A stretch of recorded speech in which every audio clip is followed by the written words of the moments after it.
आज की कहानी हक। सबको नाश्ता खिलाकर शिखा बैठी नाश्ता करने। पूरी सब्जी बनाई थी। सबको गर्मा गर्म पूड़ी उतार कर देती गई। अब उसकी बारी। बनाकर देने वाला कोई नहीं है ननद आंचल, पर चूल्हे के पास नहीं जाएगी। सास भी है। बहू के आने के बाद सास का किचन में जाना सास पद की गरिमा को तौहीन करने जैसा हो जाएगा। पर मैं क्यों ठंडी पूड़ियाँ खाऊं? 4 गरम गरम पूड़ियाँ तल लाई। प्लेट रखा ही कि ननद ने ठंडी 2 पूड़ी परोस दी। यह नहीं गरम वाली, कह कर ठंडी पूड़ी हटा दी। 2 खाने के बाद तीसरी के लिए हाथ बढ़ाया ही था कि आंचल आश्चर्य से बोली, एक और खाओगी? शिखा ने बिना कुछ कहे तीसरी भी ले ली। चौथी के लिए हाथ बढ़ाने पर आंचल बोली, बाप रे, तुम 4 पूड़ी खाती हो, तुम्हारा पेट है या ड्रम? बिना कुछ कहे चौथी भी खाली शिखा ने। आंचल की आदत थी, जब भी शिखा खाने बैठती अपना सारा काम छोड़कर खाती शिखा के पास आ बैठती और उसकी खाने की मात्रा को आंखों से तौलती रहती। सास भी दूर बैठे देखती पर कहती कुछ नहीं। शिखा के भैया एक दिन पहले रसगुल्ला दे गए थे। सभी ने नाश्ते में खाया।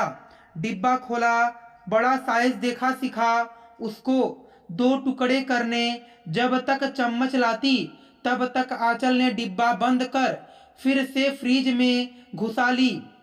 शिखा ने फ्रिज से डब्बा निकाला। जाती हुई आंचल वहीं खड़ी हो गई, बोली, अभी तो 4 पूड़ी खाई, तुम्हारे पेट में अभी भी जगह है। आंचल के पति का ट्रांसफर हो गया था। बच्चे बाहर रहते थे और आंचल अधिकांश समय मायके में ही रहती। अपने दोनों भाइयों मेहमानों को मना करते रहने के बावजूद भी ठूस ठूस कर खिलाया करती। शायद चाहती शिखा के लिए कम से कम बचे। शिखा की चाहत तो बस इतनी सी थी कि उसे खाने की मात्रा को न गिना जाए न तौला जाए। खुशी खुशी सभी को जब पेट भर बनाकर खिलाती है तो उसके खाने पर निगाहें क्यों? तुम तो खुद ही इतना खा जाती हो, बचत क्या करोगी? किफायती करना आता भी है। आज शिखा सुनने के मूड में न थी, बोली, क्यों दीदी? सारी किफायती सिर्फ मेरे ना खाने से या कम खाने से हो जाएगी? तो फिर एक काम करती हूँ, कल से मैं भी आपकी तरह अपने मायके जा रहूंगी, तो मेरे हिस्से का सारा खाना बचाकर किफायती कर लीजिएगा, किसी और की नहीं। अपने पति की कमाई से ही खाती हूँ, जिस पर मेरा भी पूरा पूरा हक है।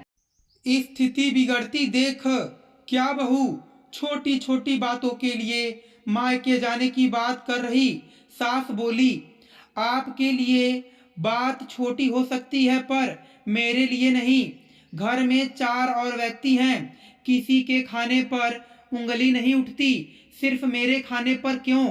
मैं कोई भुक्खड़ नहीं हूँ, मेरे पेट को जितनी जरूरत है उतना तो खाऊंगी ही ना। 4 पूड़ियाँ गिनने वाले दिन भर में कितने काम करती हूँ, कभी गिन लेते? तेज बातचीत की आवाज से पति संजय और देवर संतोष भी वहां आ गए। माजरा समझते ही दीदी आंचल को ही कहने लगे, शिखा कम खाए, ज्यादा खाए या बहुत ज्यादा खाए, आपको कोई फर्क नहीं पड़ना चाहिए। मायके में रिश्ते सही बनाए रखने हैं तो अनावश्यक बातों में दखल अंदाजी ना करें।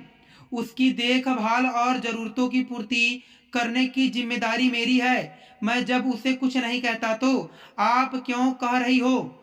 संजय बोला, कल से तुम भी हम सबके साथ ही बैठकर खाना खाओगी।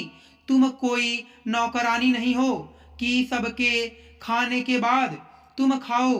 आंचल अपना सामू लिए माँ के पास जा बैठी। शिखा को पति का साथ देना अच्छा लगा। दोस्तों, मैं आशा करता हूँ कि आपको यह कथा पसंद आई होगी। फिर मिलेंगे आपसे अगले वीडियो में।